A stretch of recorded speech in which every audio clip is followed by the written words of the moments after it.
കേരള നിയമസഭാ തെരഞ്ഞെടുപ്പിൽ 102 സീറ്റുകൾ നേടി UDF വൻ വിജയം കൈവരിച്ചിരിക്കുന്നു. ഈ വിജയത്തിൽ ഏറ്റവും ശ്രദ്ധേയമായത് സഭയിലെത്തുന്ന 11 വനിതാ MLA-മാരുടെ സാന്നിധ്യമാണ്. 102 സീറ്റുകൾ നേടി UDF അധികാരം പിടിച്ചെടുക്കുമ്പോൾ ഈ ചരിത്ര വിജയത്തിന് പിന്നിൽ നിർണായകമായ മറ്റൊരു ഘടകം കൂടിയുണ്ട്. നിയമസഭയിലെ വനിതാ സാന്നിധ്യം. 11 വനിതാ MLA-മാരാണ് പെൺതാരകങ്ങളായി നിയമസഭയിലേക്ക് എത്തുന്നത്. കരുത്തുറ്റ വമ്പന്മാരെ അട്ടിമറിച്ച് മുട്ടുകുത്തിച്ചാണ് പലരും സഭയിലെത്തുന്നത്.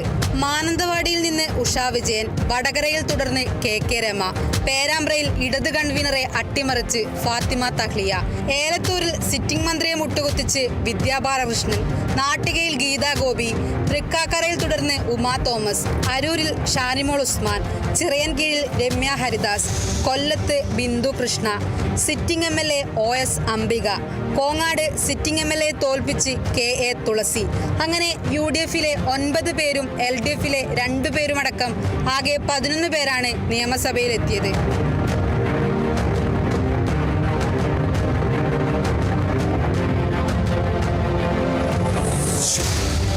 പേരാമ്പ്ര മണ്ഡലത്തിലെ TP രാമകൃഷ്ണനെ അട്ടിമറിച്ച് ലീഗിന്റെ ആദ്യ MLA-ആയി ചരിത്ര വിജയം കുറിച്ചിരിക്കുകയാണ് ഫാത്തിമ തഹ്ലിയ.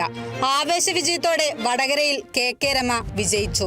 തൃക്കാക്കരയിൽ UDF സ്ഥാനാർത്ഥി ഉമാ തോമസ് 50,211 വോട്ടുകളുടെ ഭൂരിപക്ഷം നേടിയാണ് വിജയിച്ചത്. കോങ്ങാട് സിറ്റിംഗ് MLA തോൽപ്പിച്ച് കോൺഗ്രസ് കൊടി പാറിച്ചാണ് KA തുളസി വിജയിച്ചത്. LDF സ്ഥാനാർത്ഥി S ജയമോഹനെ തോൽപ്പിച്ച് കൊല്ലം നിയോജക മണ്ഡലത്തിൽ UDF സ്ഥാനാർത്ഥി ബിന്ദു കൃഷ്ണ വിജയിച്ചത് 16,830 വോട്ടുകളുടെ ഭൂരിപക്ഷം നേടിയാണ്. അരൂർ മണ്ഡലത്തിൽ പ്രധാന എതിരാളിയായ LDF സ്ഥാനാർത്ഥി ദലീമയെ തോൽപ്പിച്ച് UDF സ്ഥാനാർത്ഥി ഷാനിമോൾ ഉസ്മാൻ 74,469 വോട്ടുകളുടെ ഭൂരിപക്ഷം നേടിയാണ് വിജയിച്ചത്. 1942 വോട്ടുകളുടെ ഭൂരിപക്ഷത്തിൽ ഇടതുകോട്ട തകർത്ത് ചിറയൻകീഴ് കൈപ്പിടിയിലൊതുക്കിയാണ് രമ്യ ഹരിദാസ് വിജയിച്ചത്. LDF-ന്റെ ഉറച്ച ഇടതുകോട്ടയിൽ നീലക്കൊടി പാറിച്ച് ഏലത്തൂരിൽ മന്ത്രിയായിരുന്ന AK ശശീന്ദ്രനെ അട്ടിമറിച്ച് 12,162 വോട്ടിന്റെ ഭൂരിപക്ഷത്തിൽ വിദ്യാ ബാലകൃഷ്ണൻ വിജയിച്ചു.